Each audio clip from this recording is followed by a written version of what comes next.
Ертеде бір кедей балықшы әйелімен теңіз жағасында өмір сүріпті. Күн сайын балықшы теңізге барып ау салып балық аулайтын. Bir күні ол ауынан ерекше бір алтын балықты ұстап алады.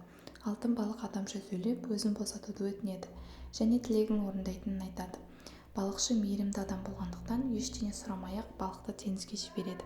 Үйіне келген соң жағдайдың бәрін әйеліне айтып береді.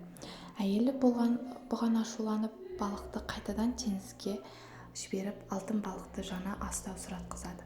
Балықшы сұрағанын айтқанда алтын балық тілекті орындайды, бірақ әйелдің ашкөздігі арта береді.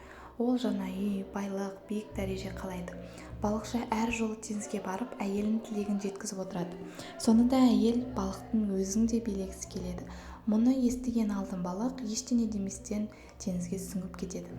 Балықшы үйіне қайтып келсе, бәрі бұрынғы қалпына түскен екен. Ескі лашық, сынған астау, олар қайтадан кедей өміріне оралады. Түйіні ашкөз болмау керек. Барға қанағат еткен адам ғана бақытты болады.